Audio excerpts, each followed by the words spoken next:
하나님 말씀 창세기 10장 21절에서 31절입니다. 같이 한 절씩 교독하겠습니다. 셈은 에벨 온 자손의 조상이요 야벳의 형이라. 그에게도 자녀가 출생하였으니 셈의 아들은 엘람과 아스루와 아스가스가 아람이요. 아람의 아들은 우스와 훌과 게델과 마스며 아스가스는 셀라를 낳고 셀라는 에벨을 낳았으며 에벨은 두 아들을 낳고 하나의 이름은 벨렉이라 하였으니 그때의 세상이 나뉘었으며 벨렉의 아우의 이름은 욕단이며 욕단은 알무닥과 셀렉과 하살마와 예라와 하도람과 우살과 디글라와 아엘과 헬바와 오빌과 하율라와 요밥을 낳았으니 이들은 다 욕단의 아들이며 그들이 거주하는 곳은 메살에서부터 스발마 가는 길의 동쪽 산이었더라. 같이 읽습니다. 이들은 셈의 자손이니 그 족속과 언어와 지방과 나라대로였더라. 아멘. 여러분 이상한 이름들이 많이 나오니까 좀 읽기가 힘들죠? 우리 족보도 아니고 별로 신경 쓸 건 없어요. 오늘 내용만 잘 아시면 돼요. 여러분 같이 한번 인사할까요? 반갑습니다. 네, 잘 오셨습니다. 우리가 방금 읽은 그 10장이 족보가 쭉 나와요. 계보가 쭉 나오는데 이름이 굉장히 복잡한 이름들이 많이 있어요. 근데 이들이 노아의 아들들인데 노아의 세 아들을 통해서 이 세상 가운데 퍼지게 된 그 자손들을 지금 쭉, 이건 다가 아니고 대표된 이름들만 나온 거예요. 그런데 이름들이 좀 복잡하니까 제가 마지막 부분만 읽었어요. 다 읽으려면은 굉장히 많이 혀가 꼬일 것 같아서. 여러분 우리가 믿는 하나님은 언제부터 우리의 하나님이 되셨을까요?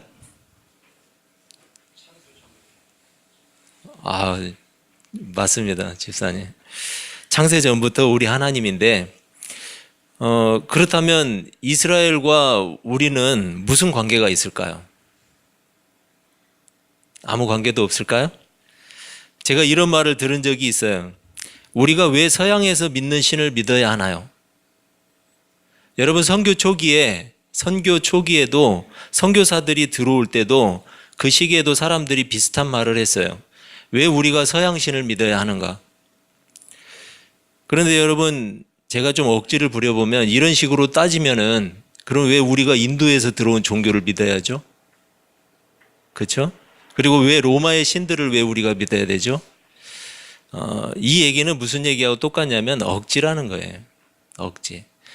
여러분 우리가 어떤 종교를 가지는 것이 옳은지 그리고 어떤 신앙을 가지는 것이 정말 맞는 것인지 정말로 알고 싶다면 꼭 해야 될 일이 있어요.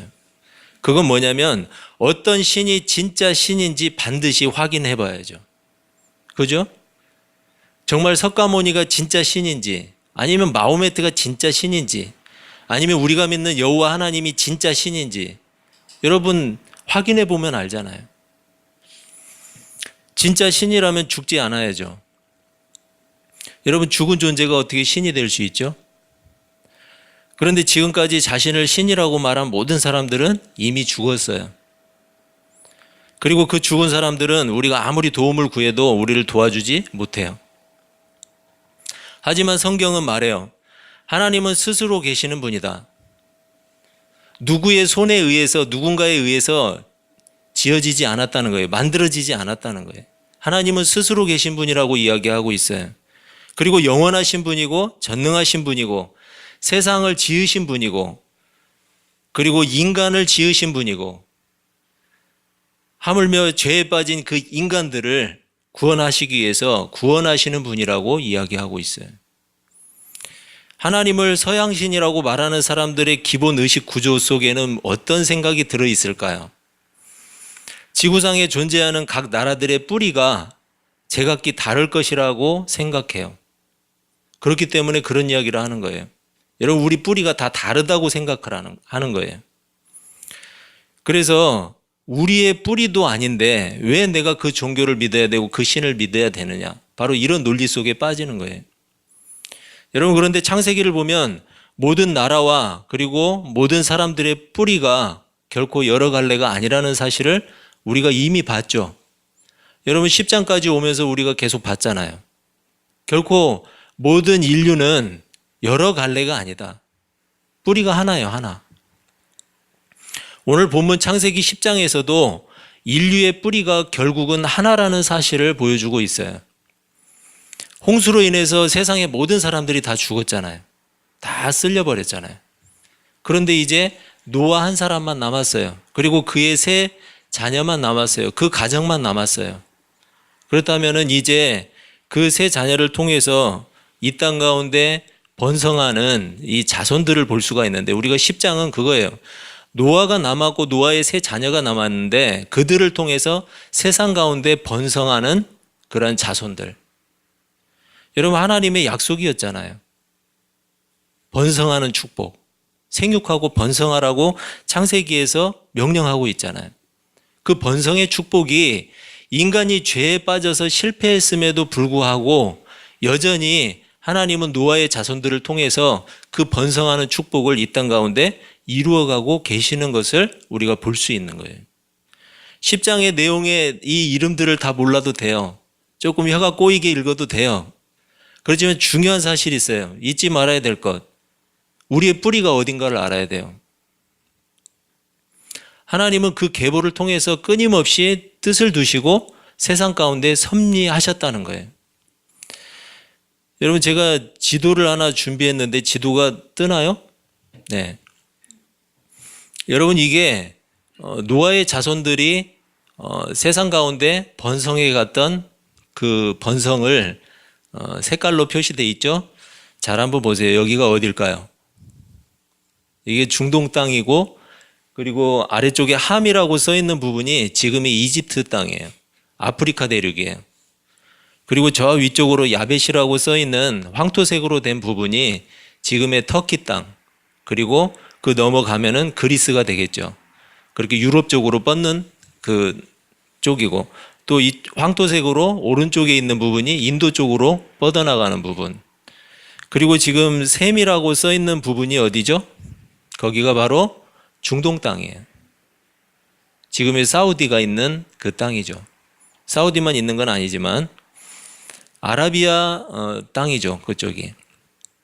여러분, 이렇게 셈과 함과 야벳을 통해서 각기 다른 지역으로 이들의 자손들이 번성해 갔던 모습을 보여주는 거예요. 그런데 중간에 네모진 부분이 있죠. 조그맣게 네모진 부분, 거기가 어디죠? 바로 가나안 땅이에요. 이스라엘이죠, 지금의. 그 지역을 함이라는 자손이 이렇게 번성해 있는 걸 볼 수 있는데, 지금 여러분 이것을 왜 보여주냐면, 이스라엘 백성들이 지금 이 창세기를 들으면서 어디를 가고 있죠? 어디 집에 가고 있어요? 가나안을 가고 있잖아요. 지금 이 창세기를 듣는 사람들이 누군가를 잘 생각해야 돼요. 우리가 물론 듣고 있지만 우리 이전에 누가 들었냐면 애굽 땅을 빠져나와서 가나안 땅으로 향하고 있는 이스라엘 백성들이 이 창세기를 듣고 있단 말이에요. 그렇기 때문에 우리가 항상 잊지 말아야 될 건 이 창세기를 가장 먼저 누가 지금 듣고 있고 누구에게 창세기가 지금 이야기를 하고 있는가, 하나님이 말씀하고 계시는가, 그것을 먼저 들을 수 있어야 돼요. 그래야 본문이 보여요. 자, 이스라엘 백성들은 아담의 실패를 들었어요. 그죠? 지금 창세기를 통해서 아담의 실패를 들었고, 그리고 그 이후에 사람들이 범죄와 타락으로 인해서 세상이 멸망길로 갈 수밖에 없다라는 것을 듣게 되었어요. 그 가운데 하나님이 은혜를 베푸셔서 노아를 선택하셨고, 그리고 그 세 자녀를 선택하셔서 방주에 태우셨어요. 하나님의 구원을 이루셨어요. 이것을 지금 광야길을 걷고 있는 이스라엘 백성들이 듣고 있단 말이에요. 그런데 이들이 향하고 있는 땅은 가나안 땅이에요. 그 가나안 땅이 어떤 땅이고 무슨 의미가 있는 땅인지를 이들에게 심어줘야 될 거 아니에요. 노아의 세 아들을 통해서 세상의 모든 나라와 족속을 이루어가고 생육하고 번성하게 한 축복이 이 이스라엘에 이루어졌는데, 그것이 바로 하나님이 창세기의 첫 시작부터 약속하신 말씀이에요. 그 약속이 계속해서 이루어져 가고 있는 거예요. 그리고 이러한 사실을 통해서 출애굽한 이스라엘 백성들에게 노아의 이 세 아들을 통해서 조성하신 세상이 결국은 하나님이 다스리고 계시고 통치하고 계신다라는 그 의식이 강하게 들어갈 수밖에 없는 거예요.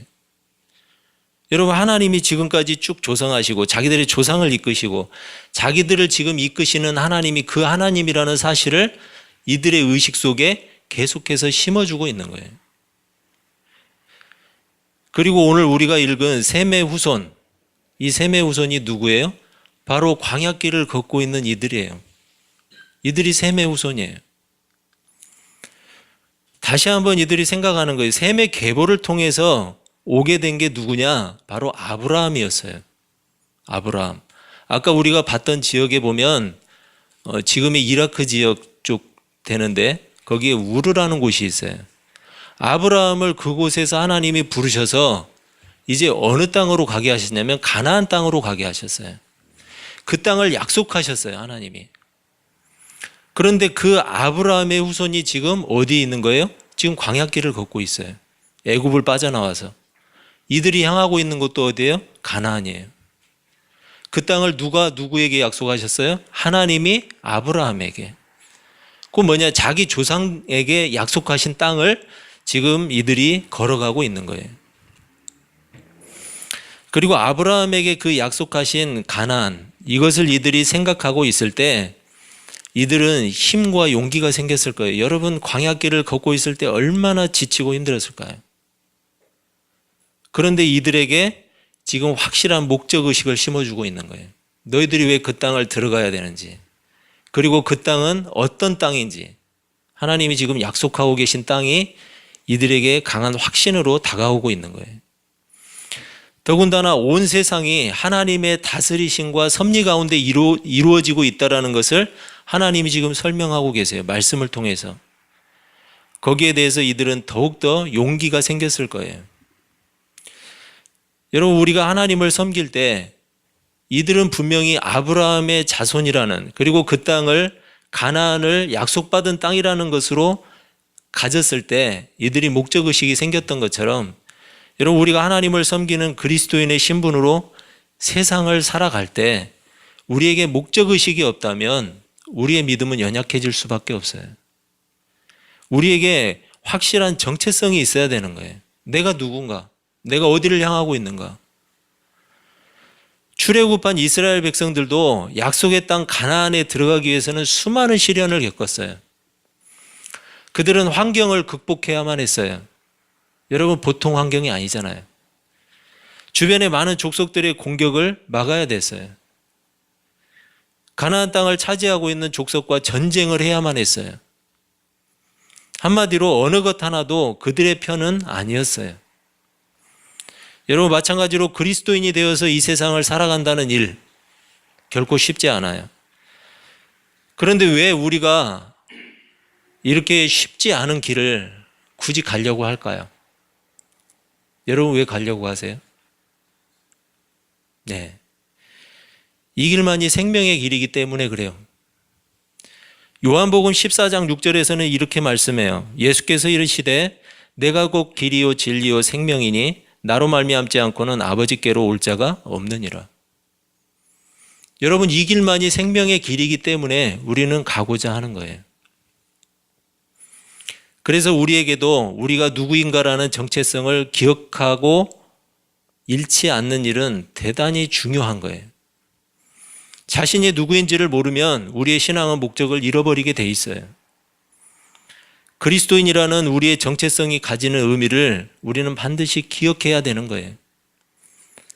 먼저는 우리가 죄인이라는 사실을 잊지 않아야 돼요. 여러분, 그리스도인이라는 건 뭐죠? 우리가 죄인이라는 말과 똑같아요. 왜요? 자신이 죄인이라는 사실을 인정하지 않는다면 우리는 그리스도인이 될 수가 없어요. 왜냐하면 그리스도께서는 죄인을 부르기 위해서 이 땅에 오셨고, 죄인들을 위해서 죽으셨고, 죄인들을 살리시기 위해서 부활하셨기 때문이에요.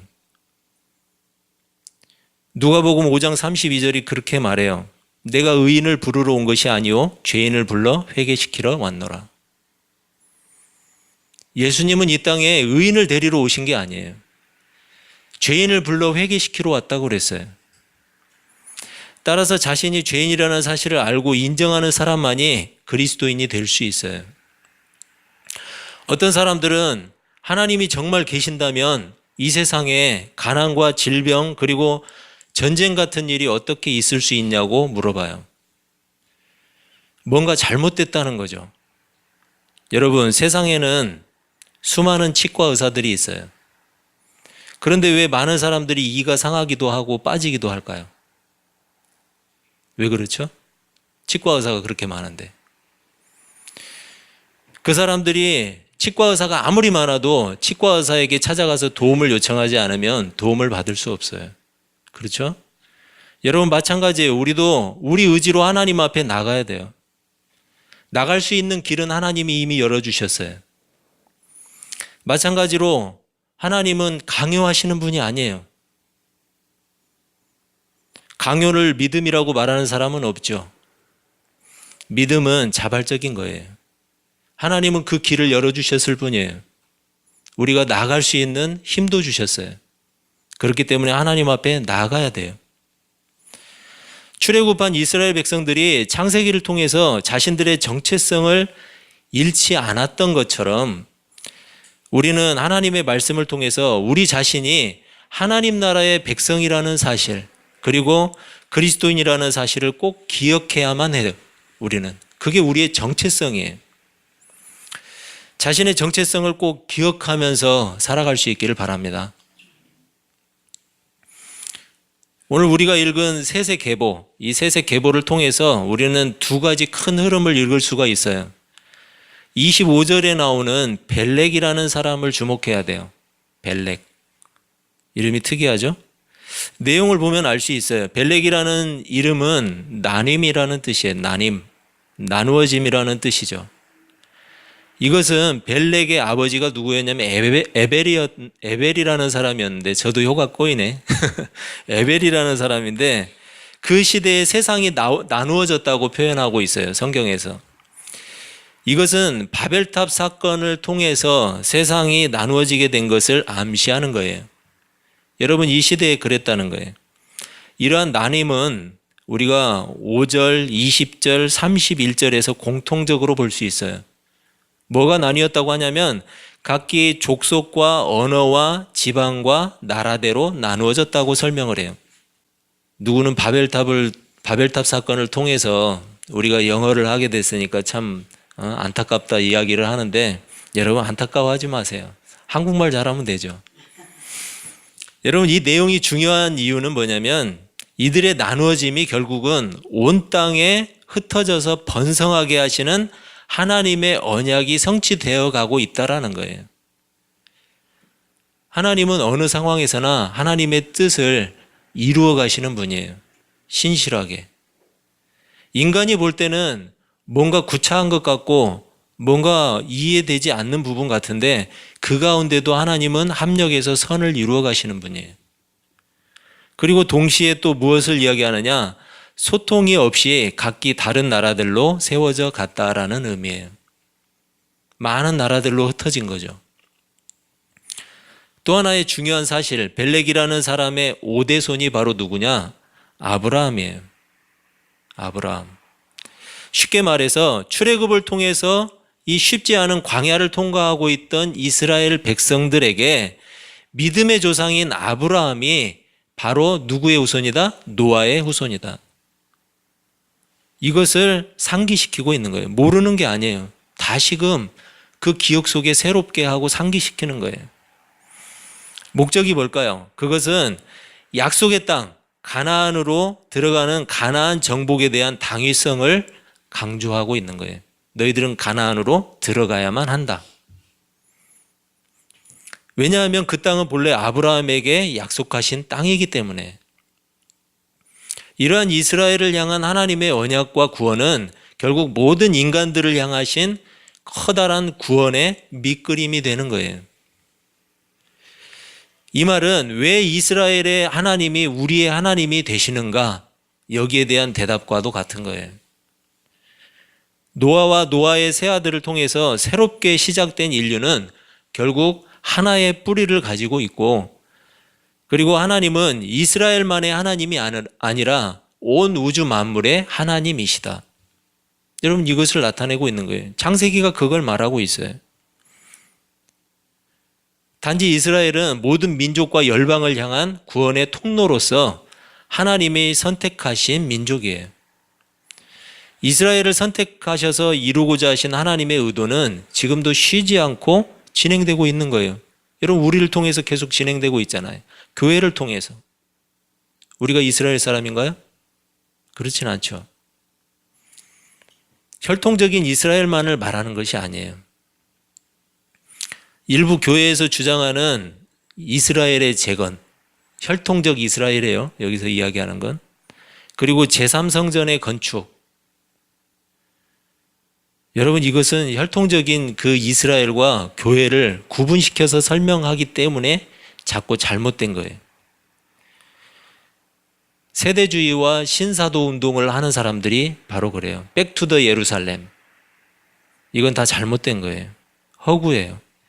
간단하게 말하면 제3성전을 건축하고 제사를 회복하자는 말은 한마디로 예수 그리스도를 부인하는 거예요.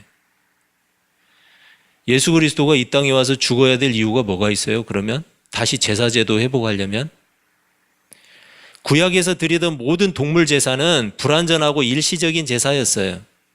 모형이라는 거죠, 모형. 모형은 실제를 뜨기 위한 거지 그 모형이 실제가 아니에요. 근데 사람들이 그걸 생각 안 하는 거죠. 따라서 유월절 어린 양으로 오셔서 영원한 제사를 드리시고 구원을 이루실 예수님을 예표하는 행위가 뭐냐? 바로 구약에서 말하는 제사라는 거예요. 히브리서 10장에 보면 그게 나와 있어요. 제 이야기가 아니에요. 성경을 보세요. 10장을 보면 같이 한번 읽어볼까요?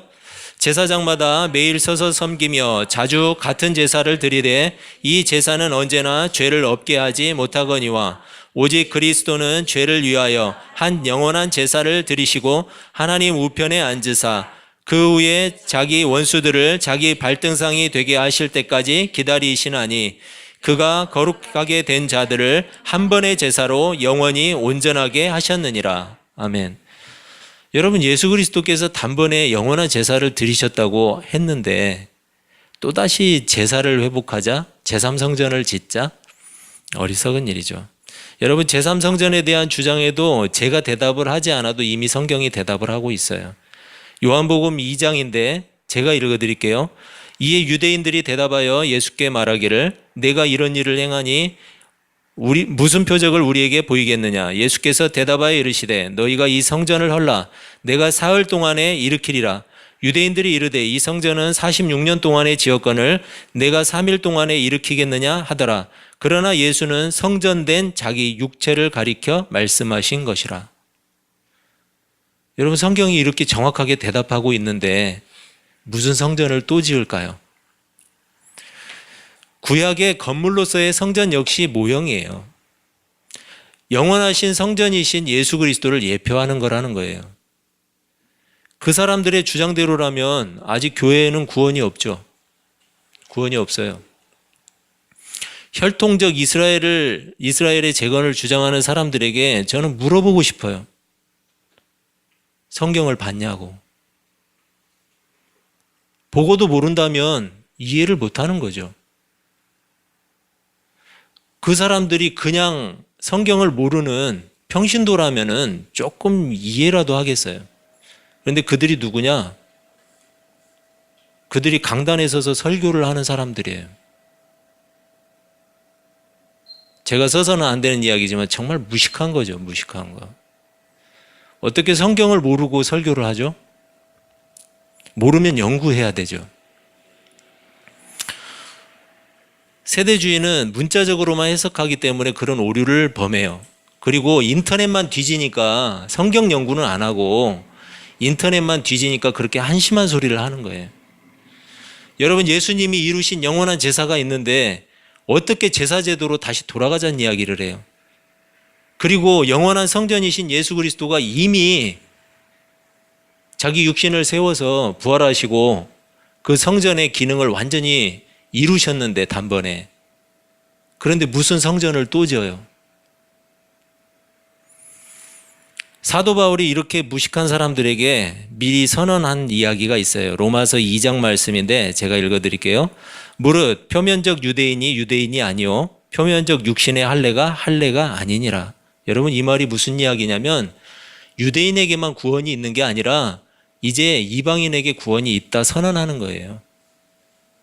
여러분 고넬료라는 사람이 누구를 만났어요? 베드로를 만났잖아요. 베드로를 만나서 이 고넬료라는 사람에게 성령이 임했어요. 그 가정에 구원이 임했어요. 고넬료는 이방인이었어요. 그렇기 때문에 베드로가 사도 바울을 인정할 수밖에 없었던 거예요. 베드로가 철저한 유대주의자였어요. 그런데 하나님이 음식을 내려주시잖아요. 잡아먹으라. 못 먹겠는데요. 부정한 음식인데요. 잡아먹으라. 하나님 말씀하시죠. 여러분 이방에도 구원을 선언하신 거예요. 하나님이.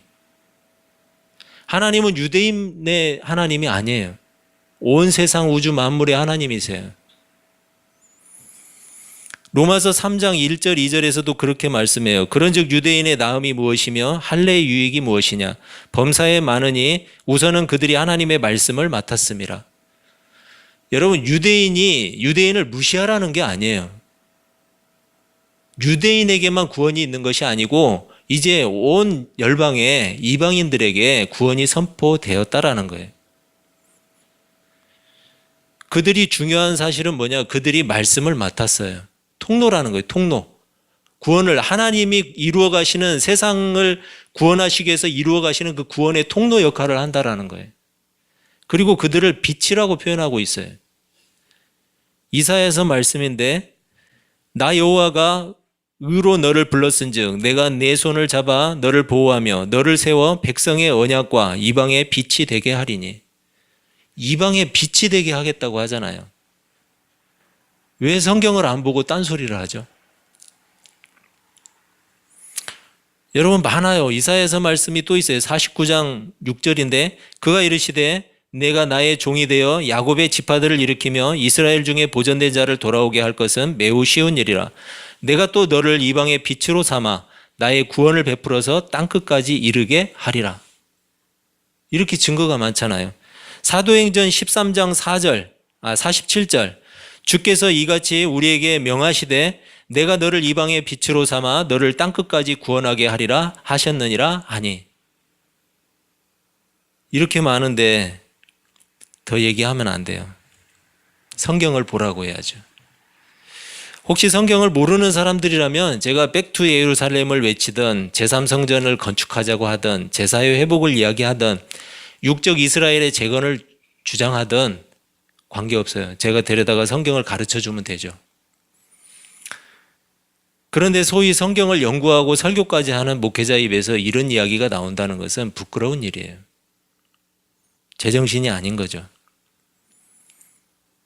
이런 주장을 하면서 어떻게 예수님을 믿는다고 할 수 있죠? 그럴 수 없어요.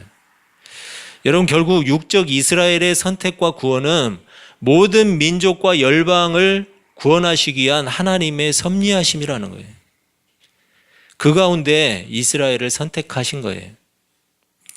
왜 이스라엘의 하나님이 나의 하나님이 되시는가? 아주 초보적인 질문이죠. 그렇지만 우리에게 아주 중요한 질문이에요. 창세기에서 보여주고자 하는 게 그거예요. 나는 너의 하나님이다. 이스라엘만의 하나님이라는 이야기가 아니잖아요. 과연 내가 하나님을 그만큼 친밀하게 의식하면서 섬기고 있는가? 우리가 돌아볼 수 있게 하는 질문이에요. 셈의 계보를 통해서 이스라엘 백성들을 택하시고 구원하신 하나님은 결국 그 계보를 통해서 이 땅에 누구를 보내셨느냐? 예수 그리스도를 보내셨어요. 그 예수 그리스도를 통해서 누구를 구원하셨어요? 나를 구원하셨잖아요. 구약의 하나님, 신약의 하나님이 따로 계시지 않아요. 창세기에 계셨던 하나님은 지금 내가 믿는 하나님이에요. 동일한 하나님이에요. 여러분 오늘 집에 가서 물어보시기 바랍니다. 왜 이스라엘의 하나님이 나의 하나님이 되시는가? 여러분, 그만큼 여러분 하나님과 친밀하게 지내고 계십니까? 창세기의 역사마저 결국은 나 자신의 구원의 스토리라는 사실을 우리가 깊이 인식하면서 하나님과 더욱더 친밀한 그러한 한 주간을 사시기를 주의 이름으로 축원합니다. 기도하겠습니다.